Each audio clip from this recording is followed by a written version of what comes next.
Hello guys, welcome to my channel. So in this video we are going to see about the suprahyoid muscles. Of course, this is the second part of the suprahyoid muscles. The first part, or the link for the first part is in the description box. You can check it out. So the next muscle we are going to see is the mylohyoid muscle. First, let us take a look on the origin of the mylohyoid muscle. You can see here, this is the mylohyoid muscle. This mylohyoid muscle takes origin from the mylohyoid line of the mandible.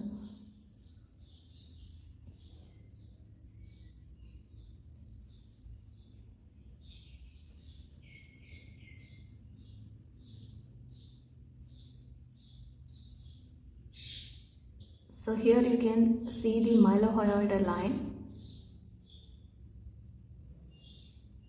which runs downwards and forwards from below the third molar tooth to that of the genial tubercles, which are also called as mental spine. Actually, there are 4 genial tubercles, 2 superior and 2 inferior. So it joins the inferior genial tubercle. So the mylohyoid muscle rises or takes origin from the mylohyoid line of the mandible. Now I am going to fade the mandible so that you can easily notice the origin of the mylohyoid muscle. So here you can see the origin of the mylohyoid muscle from the mandible mylohyoid line. So now coming to the insertion of the mylohyoid muscle. So the posterior fibers gets inserted into the body of the hyoid bone, the anterior as well as the middle fibers. They get inserted into the median raphe, which is in between the mandible and the hyoid bone. So it gets inserted into the median raphe in between the mandible and the hyoid bone. Here you can notice the course of the muscle fiber as it arises from the mylohyoid line from the mandible. It just passes downwards and also passes towards the midline, that is medially. Now I am going to isolate the muscle in order to have a clear view about the origin and insertion. So here you can see the origin of the mylohyoid muscle from the mylohyoid line of the mandible, and here you can see the insertion of the posterior fibers of the mylohyoid.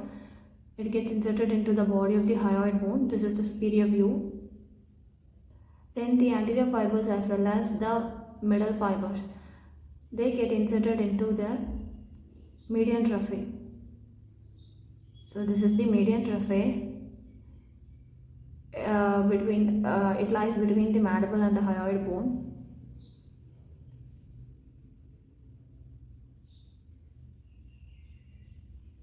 And you can also notice the shape of the mylohyoid muscle. It is almost triangular in shape.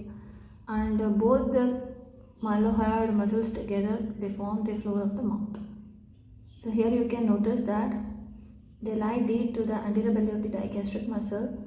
So they form the floor of the mouth. Both the mylohyoid muscles together form the floor of the mouth deep to the anterior belly of the digastric muscle. Then coming to the nerve supply, it is supplied by the nerve to the mylohyoid muscle. Then coming to the actions. So when it contracts, it helps in the elevation of the floor of the mouth. So you can easily notice that when you swallow something during the first stage of the deglutition, you can feel the elevation of the floor of the mouth. You can feel it even when you swallow your saliva. So it helps in the elevation of the floor of the mouth. Then it also helps in the depression of the mandible and elevation of the hyoid bone. So the next muscle we are going to see is the hyoglossus muscle. So here you can see the hyoglossus muscle print shader. So about the origin of the hyoglossus muscle, so it takes origin from the whole length of the greater cornua of the hyoid bone.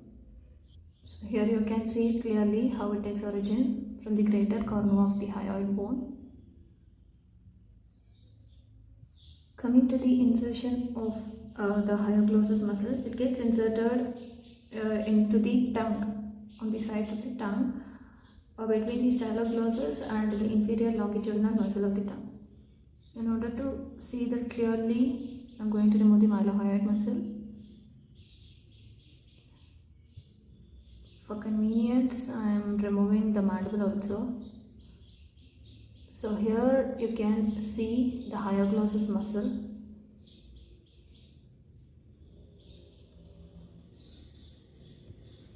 Here you can see the styloglossous muscle. So now you can clearly see the hyoglossus muscle, and this is the styloglossous muscle. So the hyoglossus muscle gets inserted in between the styloglossous and as well as the inferior longitudinal muscle of the tongue. So it is not shown here.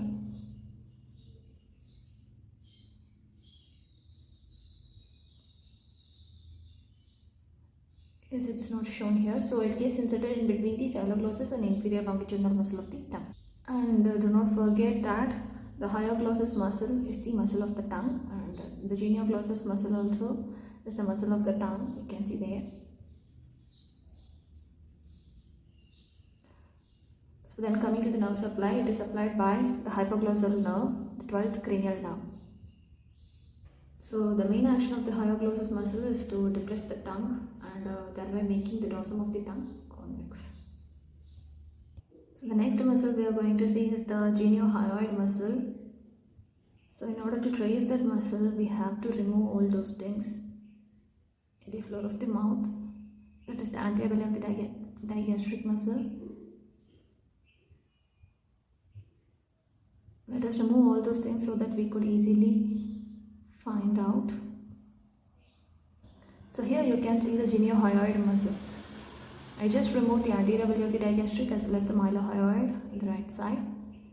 So coming to the origin,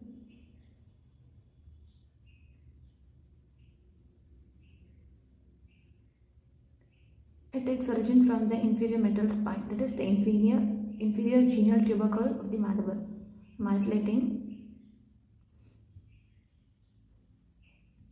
So you can see this is the geniohyoid muscle. So it takes origin from the inferior metal spine, that is the inferior genial tubercle, so that it courses downwards and backwards and gets inserted into the anterior surface of the body of the hyoid bone. This is the superior view. Now I am going to show the anterior view. So you can see this is the mandible, and under that this also continues to the floor of the mouth. You can see it arises from the inferior genial tubercles and then gets inserted into the anterior surface of the body of the hyoid bone.